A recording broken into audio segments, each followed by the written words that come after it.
Boa noite, irmãos, a graça e a paz. Amém? Amém. Bom estarmos aqui nessa noite. Bom estarmos juntos, reunidos, para adorarmos e bendizermos o nome do nosso Senhor e Rei. Amém? Amém. Vamos abrir as nossas Bíblias em Salmo de número 8.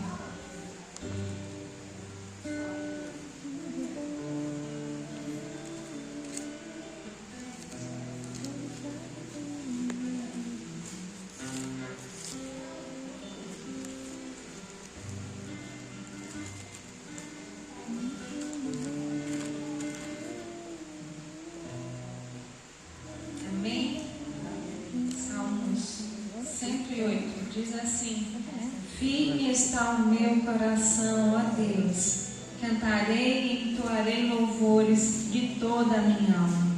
Despertai saltério e harpa, quero acordar a alva. Render-te-ei graças entre os povos, ó Senhor, cantar-te-ei louvores entre as nações, porque acima do céu se eleva a tua misericórdia e a tua fidelidade para além das nuvens. Até aqui, amém? Versículo 1 diz: firme está o meu coração. Como está o nosso coração nessa noite? Não sei. Firme está o meu coração. Nessa noite, não apenas nessa noite, mas em todos os dias das nossas vidas, o nosso coração possa estar firmado, firme na rocha que é o Senhor Jesus. Amém? E que estando firmes no Senhor, nós possamos em todo tempo cantar louvores ao seu nome, bendizer ao seu nome, glorificar e exaltar o nome do nosso Deus, porque Ele é merecedor, porque Ele é misericordioso, porque Ele é fiel. Amém? Vamos orar ao nosso Deus nesse momento? Render a Ele a nossa gratidão, a nossa adoração, em nome de Jesus. Deus, nós louvamos o Teu nome, agradecemos ao Senhor pela Tua graça sobre nossas vidas, pela Tua misericórdia, que a Tua palavra diz que é a causa de não sermos consumidos, pela Tua bondade para conosco, pela Tua presença nas nossas vidas, que presença essa que nos molda, que nos transforma. Nós só temos a agradecer ao Senhor. Porque se estamos aqui é por graça do Senhor, como o pastor Luciano pregou ontem, Deus, foi vontade soberana do Senhor, de o Senhor ter nos resgatado do lamaçal do pecado e nos trazer para a sua maravilhosa luz. Nós louvamos o Teu nome por causa disso. Ó Deus, que o nosso coração possa estar em todo o tempo, em toda e qualquer circunstância, ó Deus, firmado no Senhor. Ó Deus, em nome de Jesus Cristo, toma esse culto, que seja agradável a Ti. Ó Deus, por isso nós pedimos, purifica o nosso coração, limpa o nosso coração de toda impureza, de todo pecado. Ó Deus, aqueça o nosso coração. Ó Deus, enche-nos da Tua presença. Ó Deus, a fim de que o Senhor venha se agradar do nosso culto nessa noite, a fim de que nós venhamos sair daqui edificados pela Tua palavra. Ó Deus, a fim de que nós venhamos sair daqui mais fortalecidos na rocha que é o Senhor Jesus Cristo. Ó Deus, em nome de Jesus Cristo, nós oramos assim em nome de Jesus. Amém. Amém. Vamos dizer como salmista: cantarei e entoarei louvores de toda a minha alma. Amém? Nessa noite você possa entoar louvores, adorar o Senhor de toda a tua alma, de todo o teu coração, porque o nosso Deus merece. Amém? Aleluia.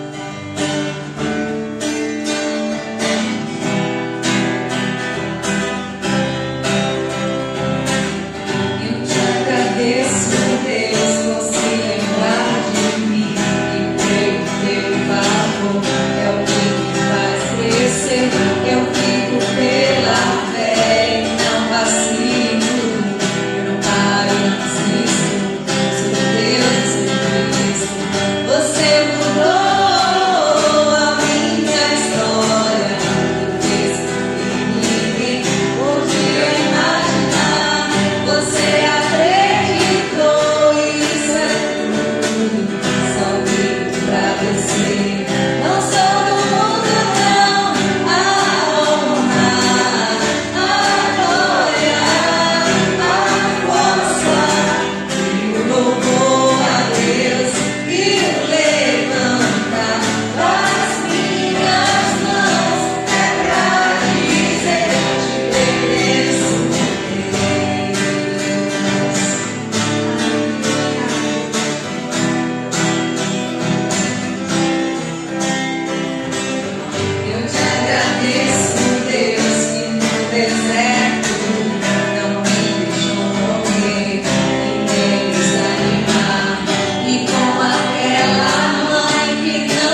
verdadeiro.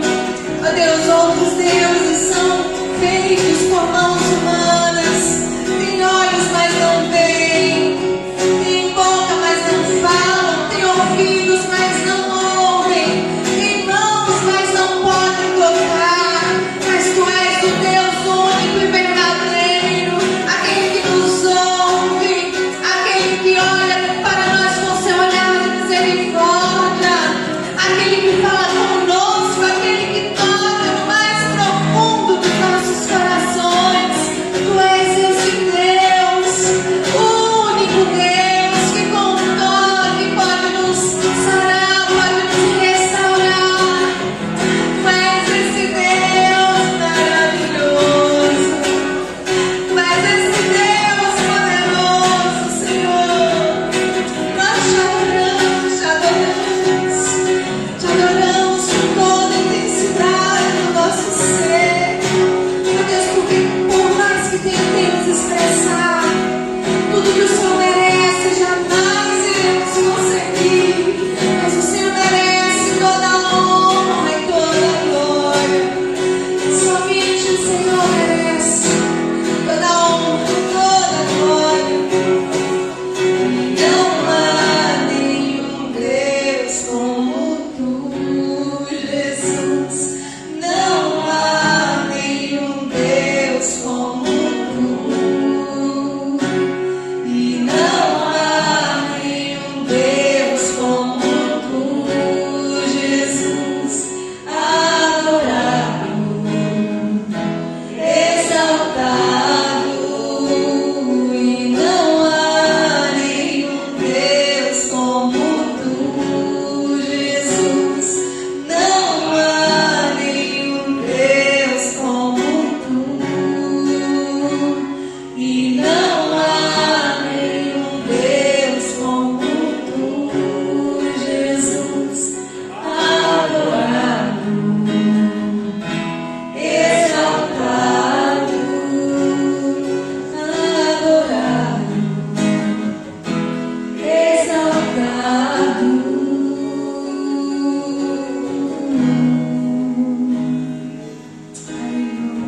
Aleluia, adorado, exaltado seja o nosso Deus para todo sempre, todo sempre. Aleluia, glória ao nosso Deus. Olha para a pessoa que está do seu lado e diz assim para ela: não pare.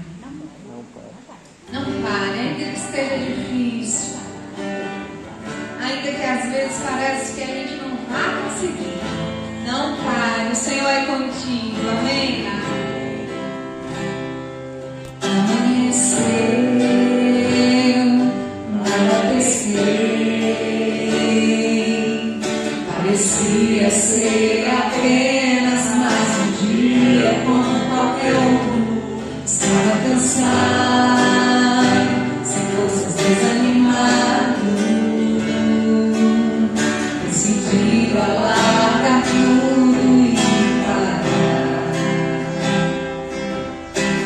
Deus conhece tua estrutura, sabe o que está fazendo. Mesmo que seja difícil, não pare, Ele está vendo.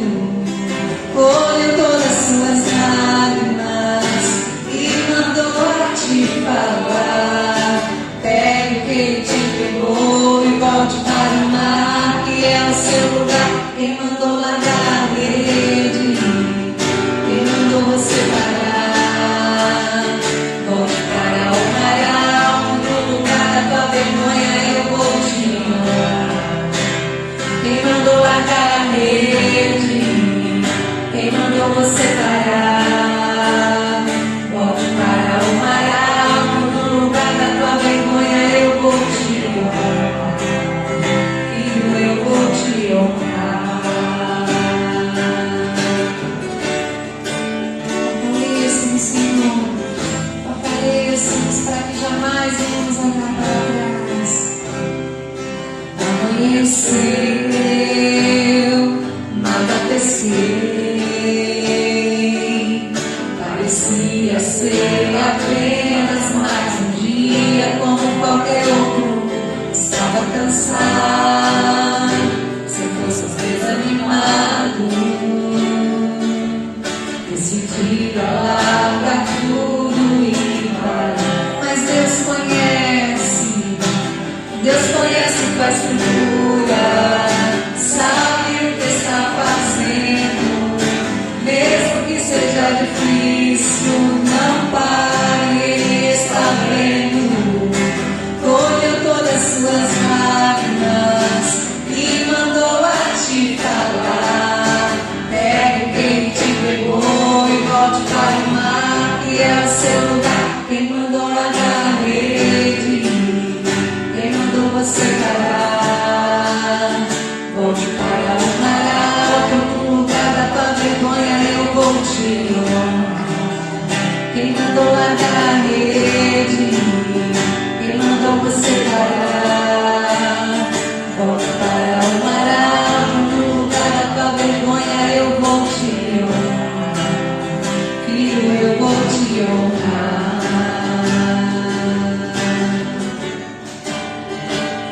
Eu vou te honrar, Filho, eu vou te honrar. É o Senhor quem nos honra quando nós somos fiéis, quando nós somos obedientes. Amém? Os irmãos podem se assentar. Vou estar convidando aqui à frente a nossa irmã Celi, vai estar adorando ao Senhor também nesse momento. Você possa também se sentir à vontade para adorar o Senhor com seu dízimo e a sua oferta em nome de Jesus.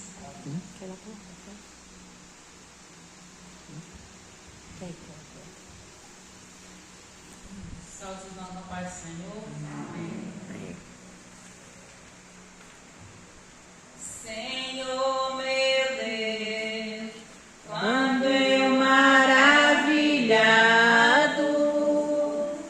fico a pensar nas obras de tuas mãos, o céu azul de estrela pontilhado, o teu poder mostrando a criação. Então minha alma canta-te, Senhor, quão grande és tu, quão grande és tu. Então minha alma canta-te, Senhor, quão grande és tu, quão grande és tu. Quando apagar nas matas e florestas, o passaredo alegrou-se a cantar, olhando os montes, vales e campinas, em tudo vejo teu poder sem par. Então minha alma canta-te, Senhor, quão grande és tu, quão grande és tu. Então minha alma canta-te, Senhor, quão grande és tu, quão grande és tu. Quando eu medito em teu amor tão grande, teu filho dando ao mundo pra salvar, na cruz vertendo o seu precioso sangue, minha alma pode assim purificar. Então minha alma canta-te, Senhor, quão grande és tu, quão grande és tu. Então minha alma canta-te, Senhor, quão grande és tu, quão grande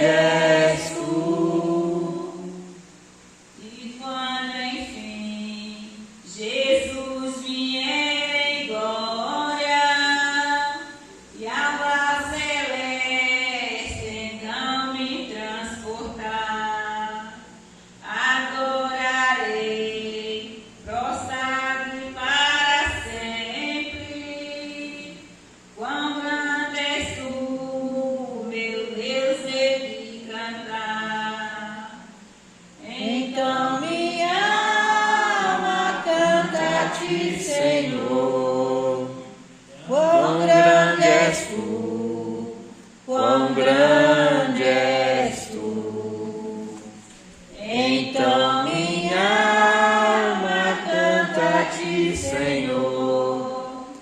Quão grande és tu, quão grande és tu.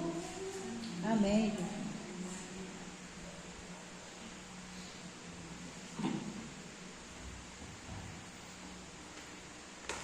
Boa noite, irmãos. Graças e paz. Amém. Amém. Vamos abrir a palavra do Senhor em Eclesiastes, capítulo 7.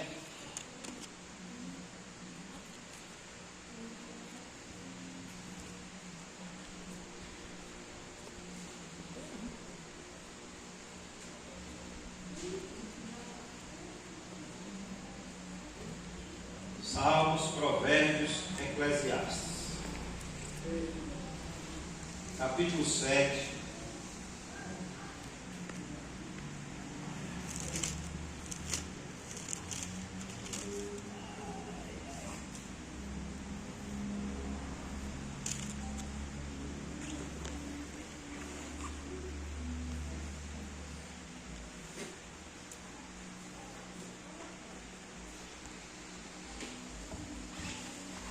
Eclesiastes capítulo 7, diz assim a palavra do Senhor: melhor é o bom nome do que o melhor unguento, e o dia da morte do que o dia do nascimento. Melhor é ir à casa onde há luto do que ir à casa onde há banquete, porque naquela se vê o fim de todos os homens, e os vivos o aplicam ao seu coração. Melhor é a mágoa do que o riso, porque a tristeza do rosto torna melhor o coração. O coração dos sábios está na casa do luto, mas o coração dos tolos na casa da alegria. Melhor é ouvir a repreensão do sábio do que ouvir alguém a canção dos tolos. Pois qual o creta dos espinhos debaixo da panela, tal é o riso do tolo. Também isso é vaidade. Verdadeiramente, a opressão faz endoidecer até o sábio, e a peita corrompe o coração. Melhor é o fim de uma coisa do que o princípio.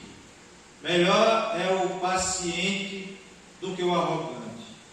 Não te apresses no teu espírito a irar-te, porque a ira abriga-se no seio dos tolos.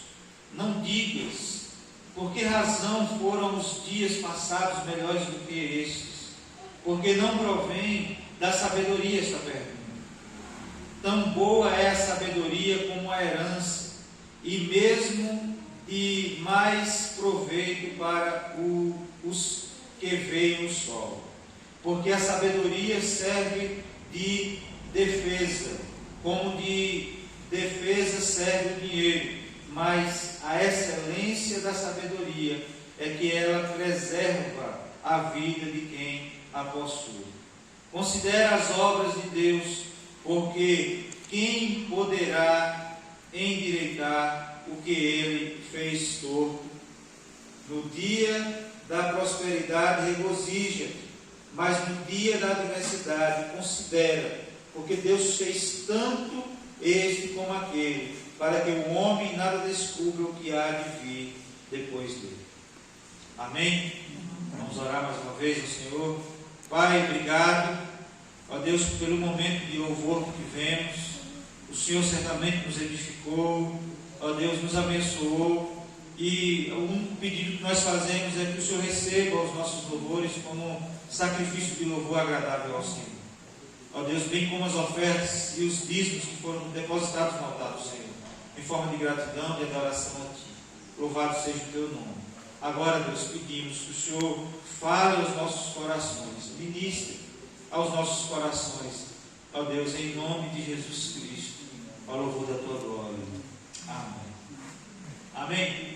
É um texto assim, meio forte, porque parece que o escritor está com depressão. Ele Ele diz assim: melhor estar na casa onde há luto do que a casa onde há festa. Ele diz que a angústia também endoidece até o sábio. E esse texto parece um lamento de alguém que está depressivo, que está desejando a morte. A sensação que nós temos ao ler esse texto é essa. E ele está aqui dizendo no verso 14 que alegre-se na sua prosperidade, mas também considera os momentos de adversidade. E nós sabemos, irmãos, que todas as coisas elas cooperam para o bem daqueles que amam a Deus, daqueles que são chamados segundo o seu propósito, e que nada foge do controle do Senhor. Todas as coisas estão patentes aos olhos do Senhor, nada foge despercebido. Talvez em momentos difíceis a sensação que nós temos é que parece que nós não estamos sendo vistos pelo Senhor, mas se servimos ao Senhor, se andamos com o Senhor, se nós somos servos do Senhor, tenha essa certeza, nós precisamos ter essa certeza de que Ele está conosco, mas que tempestades e bonanças fazem parte das nossas vidas. Você já parou para pensar que o mundo que nós vivemos é complicado? Gente ruim prosperando, gente boa passando dificuldade. Também tem gente boa prosperando e gente ruim passando dificuldade. Chuva caindo sobre o justo, chuva caindo sobre o injusto. Às vezes o plantio se perde por falta de água, e às vezes o plantio se perde por excesso de água. E aquele que busca a Deus, que pede direção a Deus, sofre o mesmo dano que aquele que nem sabe que Deus existe.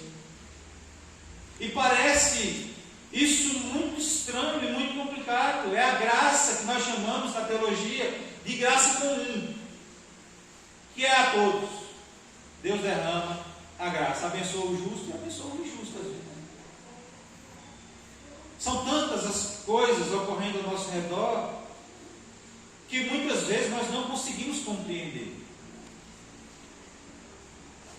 Quando eu li a primeira vez esse texto do capítulo 7, verso 2, eu falei: que loucura isso! Como é que é melhor estar numa casa onde tem um velório acontecendo do que estar num lugar de festa, no aniversário, que nós estávamos comendo bolo aqui de neguinha no domingo? Mas aí ele diz assim: porque ali se vê o fim de todos os homens. E ali começa a gerar no nosso coração e na nossa mente reflexão das nossas vidas. E é sobre isso que eu gostaria de compartilhar com os irmãos, sobre uma vida ponderada, porque a gente precisa. Aqui o escritor Salomão, o sábio Salomão, a gente vê esses livros dele, né? Provérbios, Eclesiastes, Cantares, ele fala assim: que homem de Deus. E de fato era sábio. Mas só que durante boa parte da sua vida, Salomão viveu desviado. Ou você acha que era normal o homem ter 1000 mulheres? Ou você acha que isso era agradável ao Senhor? Ele viveu, num momento da sua vida, uma boa parte da sua vida, meio que desviado. Com sabedoria, fez, e dada por Deus, fez a nação de Israel virar um grande império, uma grande nação. Virar uma grande nação. E quando ele chega no fim da vida dele, ele fala assim: tudo isso é vaidade. E ele chega no final, já na sua velhice, e fala assim: que bobagem. Vou parafraseando: que bobagem. Passei a vida toda correndo atrás de tantas coisas. No final das contas, todos vão para o mesmo lugar. O fim de todos é o mesmo, no sentido dessa vida terrena, de que é a morte, a não ser aqueles que estarão vivos na vinda gloriosa do Senhor. Todos os seres humanos vão passar pela morte. E é interessante pensar que daqui a 100 anos, muito provavelmente, se der tempo, eu acho que não vai dar tempo, daqui a 100 anos, ninguém na face da Terra, hoje existem 8 bilhões de pessoas no mundo, ninguém na face da Terra estará vivo. Pelo menos, vamos botar um crédito de mais 20 anos aí, 120 anos. Vai que daqui para lá o povo está vivendo mais. tecnologia ajudando a pessoa a viver mais, 120 anos, ninguém, até mesmo aquele que está nascendo hoje, não estará vivo mais. Salomão entende isso. E ele nos leva a gerar necessidades de olhar para nós mesmos todos os dias, de olhar para dentro de si e fazer algumas ponderações, de ver que nós necessitamos de coisas mais do que aquelas que nós a procuramos. E a primeira necessidade do ser humano é de caráter. Nós precisamos olhar para nós mesmos, esquadrinhar o nosso coração, a nossa vida e prestar atenção em como está o nosso caráter, a nossa vida diante das pessoas, diante da sociedade e diante de Deus. Diante da sociedade de uma maneira mais externa, de testemunho. Diante de Deus de uma maneira que vai muito mais além do que o nosso exterior, mas mais ainda o nosso interior. O que a gente, não só apenas o que a gente fala, mas o que a gente pensa. Não só aquilo que a gente externa, mas aquilo que a gente guarda no nosso coração. É diante de Deus. O texto diz: melhor é a boa fama do que um perfume precioso. Eu fiquei pensando sobre esse perfume. Eu não sei quais são os perfumes mais caros do mundo. Não tenho interesse, porque a não ser que eu ganhe eu não irei comprar o perfume mais caro. Mas eu não sei se ainda continua. A fama dos perfumes franceses era uma grande fama, de que eram os melhores perfumes. Eu trabalhava na loja do meu tio, alguns anos atrás, e chegava um povo lá, e a gente já sabia que eles estavam chegando pelo cheiro de perfume. Eles usavam perfume francês, e aquele perfume incendiava a loja. Você tem ideia, o perfume dele era tão forte e cheiroso, um perfume tão forte, que um dia a gente estava lá na porta da loja, e quem conhece a loja lá, tem a rua e tem um asfalto lá na frente, como se fosse esse espaço aqui, a rua e o asfalto lá na frente. O carro deles passou com o vidro aberto, depois o cheiro do perfume chegou até nós. Falei, como é que ele aguenta? Como é que ele aguenta? Mas o perfume francês tem sua fama. E eu achava que isso era brincadeira do povo, mas não, de fato. O povo diz que esse negócio de tomar banho todo dia e várias vezes por dia é coisa de brasileiro. E que o brasileiro pegou esse costume dos índios. Eles tomam banho todos os dias e nós acostumamos com isso, faz parte da nossa cultura.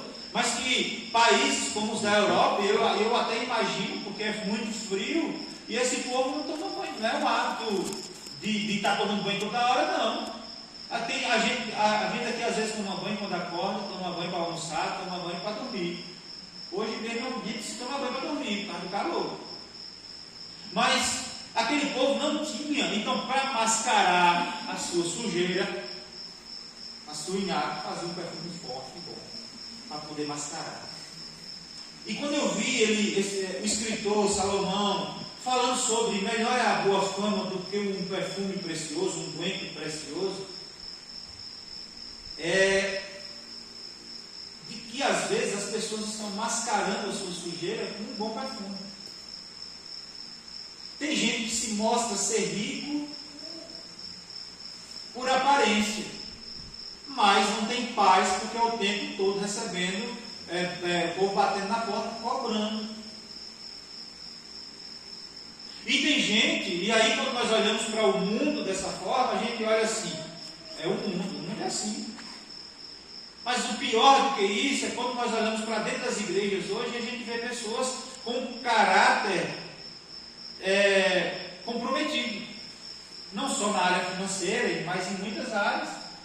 É por isso que eu digo, não só do que as pessoas veem, mas também aquilo que Deus vê guardado no seu coração. Gente que guarda mágoa, gente que vive dentro da igreja, mas guarda rancor, ódio, intolerante, e vive usando o perfume francês para maquiar o fedor do seu pecado. E Salomão, nesse texto, ele nos chama a atenção a essa necessidade de analisar o nosso caráter. E que, irmãos, a gente não pode ficar nunca satisfeito conosco. Porque no dia que a gente ficar satisfeito com a nossa própria justiça, a Bíblia diz que a justiça do homem é como um trapo imundício. A gente não deve ficar satisfeito conosco. A gente nunca deve se acomodar. A gente tem sempre que olhar para dentro de nós mesmos e falar assim, como o salmista diz, Senhor, vê se há em mim algum caminho mau e me guia pelo caminho da vida eterna. A igreja nos dias de hoje, ela precisa analisar, olhar para dentro de si, e a igreja, quando eu digo eu sou igreja, você é igreja, olhar para dentro de si e analisar o nosso caráter, a boa fama com o próximo, ou seja, testemunha, boa fama para com Deus, para que Ele veja em nós o caráter transformado por meio de Cristo. Amém? A Bíblia é clara nesse texto ao enfatizar que a riqueza de um homem não está naquilo que ele possui, mas naquilo que ele é diante de Deus. Aquilo que ele é em Cristo. E como a gente discutiu na sala de escola dominical no domingo, quando a gente fala de santidade, de vida com Deus, a gente começa quando fala disso, a gente começa a dizer o que a gente faz. Já percebeu? Vamos falar de santidade, vamos falar de vida com Deus. Eu oro, eu leio a Bíblia, eu faço caridade, eu ajudo as pessoas, eu faço isso, eu faço aquilo, a minha boca não sai palavra torpe, eu faço isso, eu faço isso. E quando Jesus nos chama à santificação, Ele está nos colocando na posição em Cristo. E não é de nós para com Cristo, é de Cristo para conosco. Não é o que eu faço para Deus, mas não é o que eu faço para Deus, mas é o que Deus fez por meio de Cristo para comigo. É minha posição em Cristo. E é dele para conosco, não de mim para com ele. Porque a Bíblia diz que meu coração é enganoso e ele inclina para o mal. É alguém pisar no seu calo e você virar rodando a mão para poder ver se acerta na cara dele. E dizer, foi sem querer, foi no susto. Nosso coração inclina para o mal, irmão. Tem um irmão lá da igreja que ele é muito amigo nosso. Ele é muito gente boa, mas ele tem umas brincadeiras meio carinho de jegue, sabe? Carinho de jegue, para quem não sabe, é coisa. E às vezes a brincadeira dele dói. Aí ele chega assim na gente, teve um dia que ele chegou, e aí, no acampamento, ele foi e apertou aqui em mim, na mesma hora eu, na barriga dele. O irmão olhou assim para mim, eu falei, foi o reflexo. E foi mesmo, foi o que eu fiz. Aí ele ficou rindo. Eu falei, tá vendo? Você vai fazer essas brincadeiras bestas suas, depois está levando um murro na cara aí. Foi na sua barriga, mas você depois está levando um murro. O nosso coração é assim, irmão. Se fosse para falar assim, querido, não brinca assim, é muito mais difícil pegar o murro. Foi muito mais rápido o reflexo de dar um murrinho na barriga dele, para ele tomar aquele sustinho, mas foi um reflexo mesmo. O cérebro respondeu rapidamente. Nosso coração, nossa mente é inclinado para isso, irmão. Quando Jesus fala quando você deve dar, quando você receber um tapa na face, você deve dar o outro lado, é porque você tem que não é a minha carne que tem que fazer isso, é que eu sou em Cristo. É o meu caráter diante de Cristo, não pelo que eu faço, mas pelo que Ele fez por mim, pela nova vida que Ele me deu, por um caráter aprovado que Ele me deu em Cristo, que Deus me deu em Cristo. Portanto, a nossa qualidade, o nosso caráter não é medido por aquilo que nós temos, mas por aquilo que somos em Cristo. Amém? Jesus disse, louco, esta noite te pedirão a tua alma, a quem tens preparado, para quem será? Lucas 12, 20. Então nós precisamos olhar para dentro de nós mesmos e analisar o nosso caráter. E pedir a graça de Deus para que Deus possa estar moldando as nossas vidas até a vida gloriosa do Senhor Jesus Cristo. Amém? Amém. Em segundo lugar, o texto nos fala, ainda no capítulo, no versículo 1 até o 3, de que melhor é ir à casa onde há luto do que a casa onde há banquete, porque naquele se vê o fim de todos os homens. E aí, o texto nos ensina, apesar de ser um texto forte, e às vezes provoca em nós lembranças, às vezes, daquilo que nós já vivemos na nossa casa, no meio da nossa parentela, gera em nós a necessidade de reflexão sobre a vida. Preciso parar e refletir sobre o caminho, a direção em que nós estamos trilhando. E nos dias de hoje as pessoas não têm tanto tempo para isso. A sensação que nós temos é essa. Só que nós olhamos para esse texto e Salomão está abordando esse assunto, ou seja, parece que naquele tempo também já havia esse problema. E Salomão está falando isso. A gente precisa refletir sobre que rumo nós estamos tomando para a nossa vida. E o texto diz que o dia da morte é melhor que o dia do nascimento. E tem um texto na Bíblia que diz que é melhor ainda aquele que nem nasceu, porque não passou e nem vai passar por aquilo que nós passamos. E é em Eclesiastes também.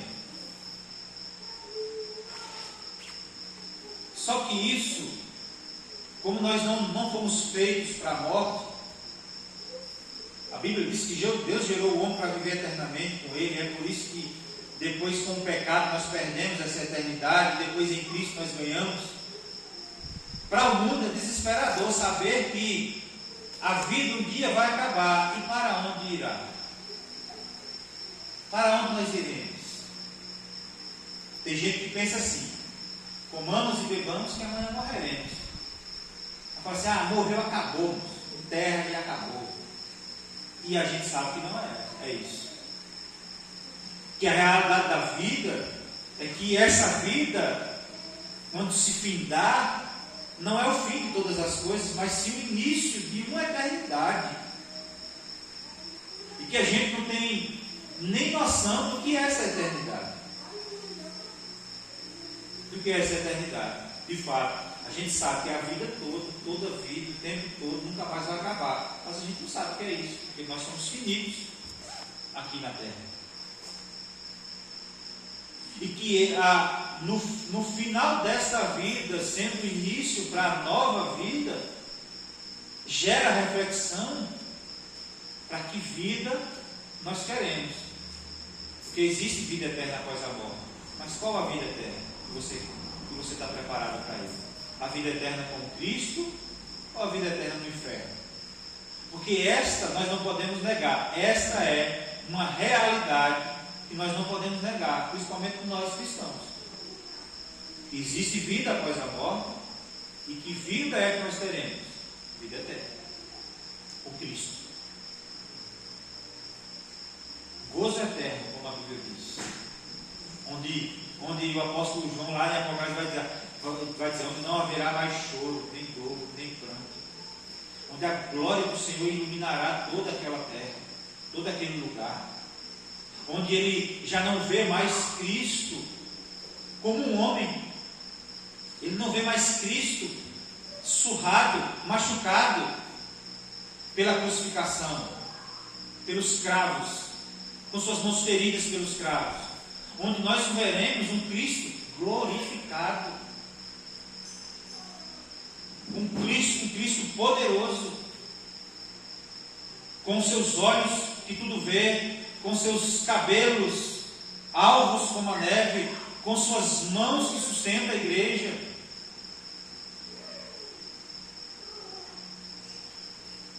É essa vida que nós queremos. Que para o mundo é desesperador quando ele pensa sobre isso, porque eles não sabem para onde vai. Mas para nós que estamos em Cristo, é a nossa maior expectativa. Não de morrer, porque nós não queremos deixar os nossos, mas sabendo que essa é uma realidade inegável, que vai acontecer mais cedo ou mais tarde, e de que nós tenhamos essa certeza, refletir sobre isso, que nós tenhamos essa certeza de que Cristo, e que nós teremos uma vida eterna com Cristo, sem choro, sem pranto, sem dor, sem saudade, sem medo, sem luta, sem adversidade, sem reclamações, sem murmurações. Não por aquilo que a gente é, mas por aquilo que quem Cristo é nas nossas vidas. Amém? Amém. E é por isso que o escritor que Salomão diz: o melhor dia da morte do que o dia do nascimento. E a gente fica assim, até com medo de dizer isso, né? Como assim, melhor dia da morte? É melhor dia da morte para aqueles que estão em Cristo Jesus. Pastor Bira, quando ele falava da filha dele, que ele perdeu, ele fala assim, ele, no auge do seu sofrimento, ele dizia: ela está melhor do que ele. Eu estou aqui sofrendo a perca dela, mas ela está na glória com Cristo. Amém. E nós temos que ter essa consciência e essa convicção, e a gente precisa refletir sobre isso. Amém? Há também uma outra necessidade de ouvir bons conselhos. E essa parece ser uma das maiores dificuldades do mundo pós-moderno. Rico é aquele que senta perto do sábio para ouvir conselhos. Rico é aquele que tem a oportunidade de sentar aos pés dos mais velhos e ouvir as lições que ele aprendeu no decorrer da vida. Eclesiastes 4: o coração do sábio está na casa do luto, mas o coração dos tolos na casa da alegria. Verso 5: melhor é ouvir a repreensão do sábio do que ouvir alguém a canção dos tolos. O escritor nos chama a ouvir os conselhos dos mais sábios. Nós estamos vivendo tempos difíceis, irmãos, porque nós não estamos querendo ouvir o conselho.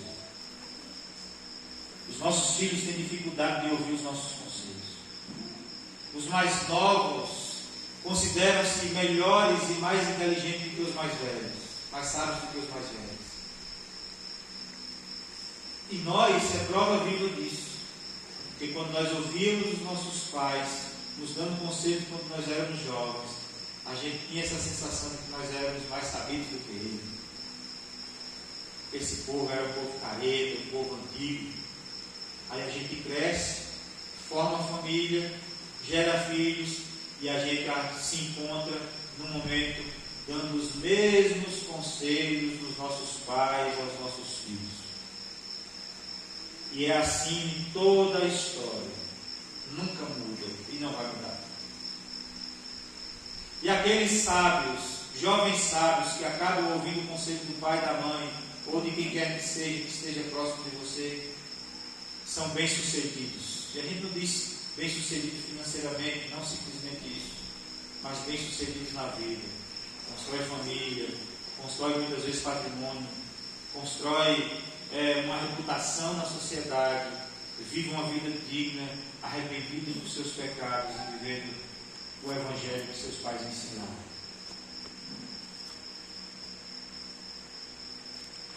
E é preciso refletir, é preciso ter essa necessidade de ouvir conselhos. Nós estamos vivendo uma geração em que nós não estamos ouvindo os conselhos. Os líderes têm tido essa dificuldade de aconselhar os fiéis, porque eles se consideram mais sábios do que os líderes. Não que em alguns momentos não sejam mesmo. Eu não canso de dizer isso, eu quando sento perto do diácono Janilson, eu acabo me enriquecendo da sua sabedoria, da sua mansidão, da sua forma de ver as coisas. Mesmo que às vezes ele mesmo reconhece que na prática ele nem consegue viver alguns conselhos dele, porque faz parte da nossa natureza pecaminosa. Mas quando sai, eu saio enriquecido. Vejo parentes meus, como o meu avô, que tem muito a dizer, e eu gasto tempo sentado na mesa ouvindo as suas histórias. Já ouvi histórias mais de 10, 20, 30 30 vezes a mesma história. As pessoas chegam assim: como é que tu tem paciência? E um dia eu vou dizer: feliz foi aquele que tirou um tempo para sentar ao pé da mesa para ouvir o conselho do seu amigo. A gente precisa, irmãos. E aí eu faço uma pergunta: que tipo de conselho você tem buscado?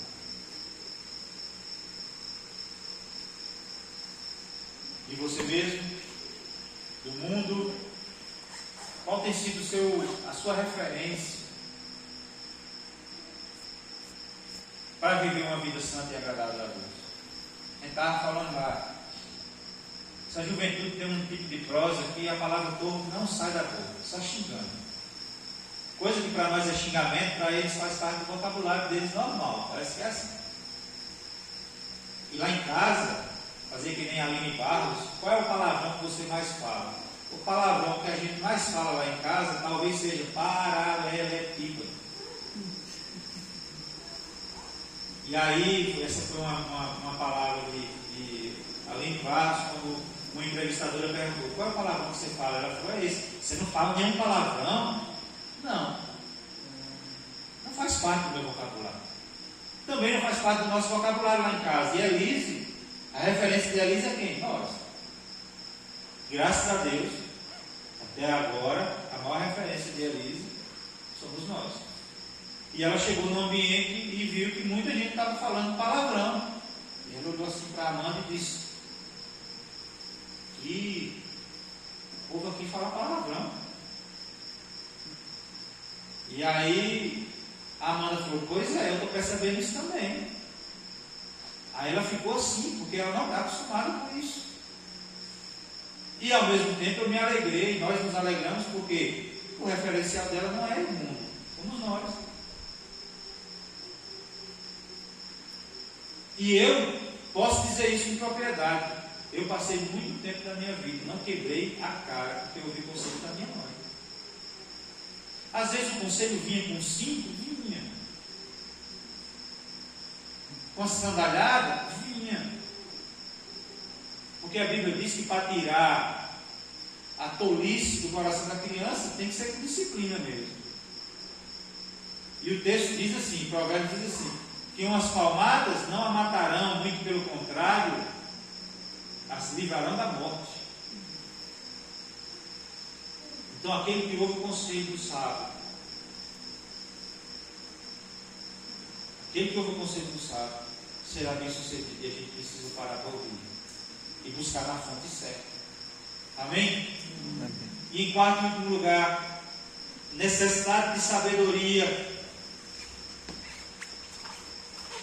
para descansar na vontade de Deus. A vida por muitas vezes é surpreendente. Quantas vezes, irmãos, nós já fizemos algo que parece que vai dar certo e dá tudo errado? É como eu disse no início. É o feijão que planta e a previsão de chuva não bate e nós perdemos a planta. É a cenoura que se perde por falta de preço ou comprador. É o negócio que a gente abre e não é bem sucedido e logo tem que fechar. É o planejamento financeiro que às vezes dá errado.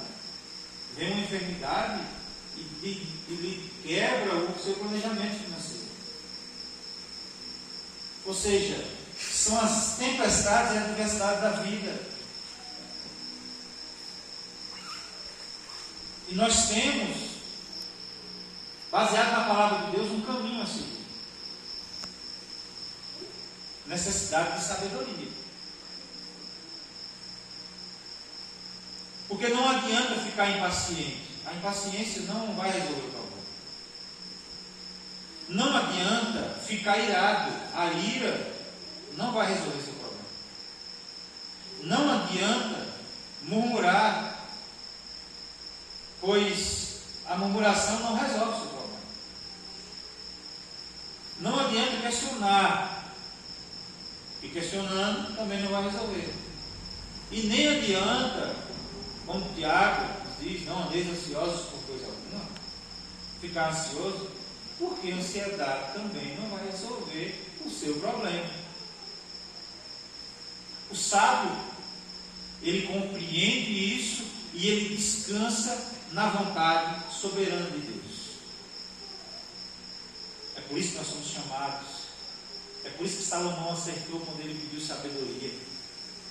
Porque o sábio, ele vai ter paciência na hora de resolver os problemas. Acho que eu já falei isso aqui. Uma das coisas mais difíceis para o entregador, para o caminhoneiro que entrega a mercadoria, é o desenrolar das coisas.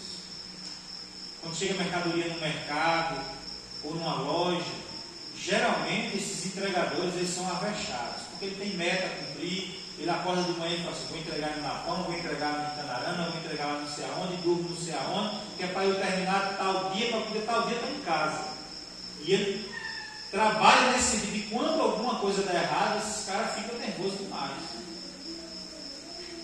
E volta e meia a gente encontrava uns caminhoneiros nervosos desses. E um dia um caminhoneiro, vamos citar dois exemplos. Um dia um caminhoneiro chegou meio-dia, todo mundo estava saindo para almoçar. Ele falou: olha, você vai almoçar ainda? Vou, mas eu quero almoçar em Canarana, que eu preciso fazer uma entrega lá em Canarana, não sei o quê. E aquela comida, eu falei: só que a gente não pode receber agora. A gente está no horário de almoço agora, a gente só vai poder receber na volta, 1h30.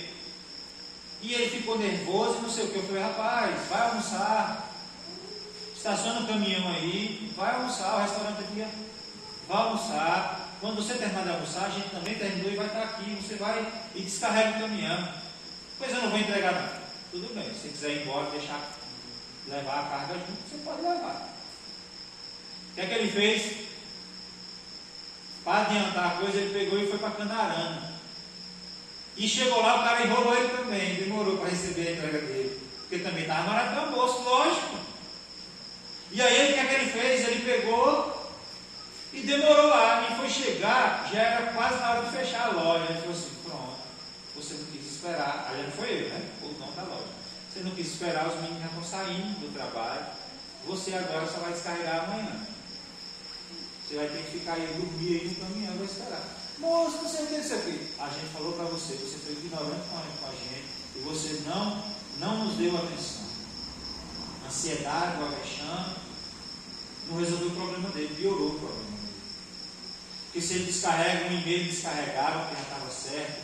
3 horas da tarde ia chegar em Canarana, já descarregaram também, tudo certo, e ir embora para casa. O outro exemplo foi justamente o contrário. O cara cheio de sabedoria, e talvez um cara mais experiente, ele já tinha aprendido muito com isso. Ele foi fazer uma entrega e a entrega dependia do meu patrão olhar a mercadoria e receber. E eu falei: olha, ele está chegando, e ele demorou um pouco. E aí meu tio tinha uma cadeirona daquelas de balanço lá, ele viu aquela cadeira, ele sentou lá na frente.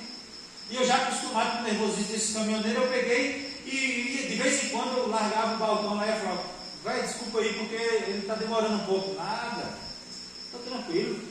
A hora que ele chegar, para mim está bom, não sei o que é que me espera lá na frente.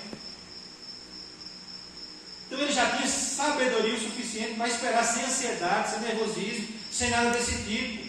Porque a sabedoria faz a gente descansar. E nós que somos servos de Deus, que cremos na soberania de Deus, que cremos que todas as coisas estão patentes aos olhos do Senhor, que nada foge do seu controle, e que tudo que acontece é ao meu respeito, é ao teu respeito, está no controle dele, é por permissão dele, a gente vai descansar na vontade soberana dele. A gente vai aprender, por sabedoria, descansar na vontade soberana de Deus. Porque sabe que Deus está no controle de todas as coisas. O que resolve o nosso problema é ser sábio. A sabedoria nos protege, pois nos livra de querer fazer coisas erradas.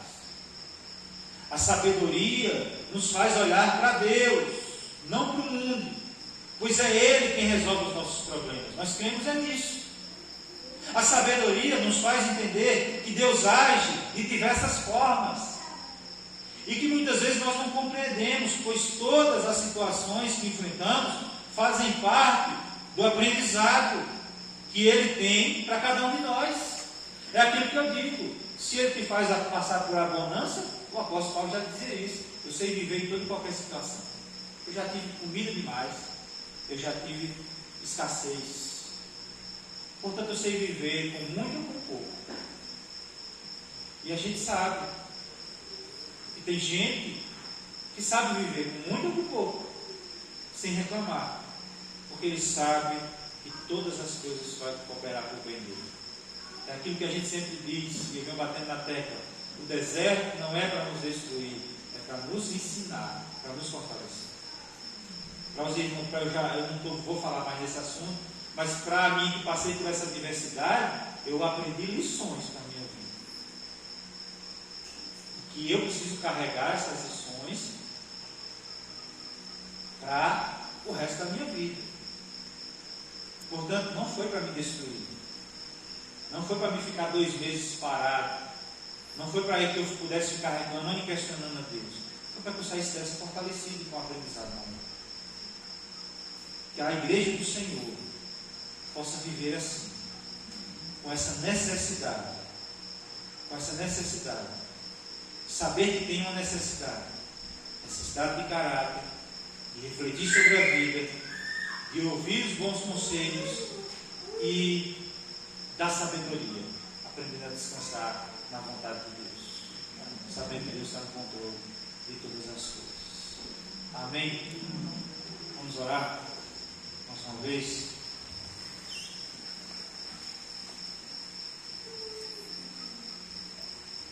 Senhor,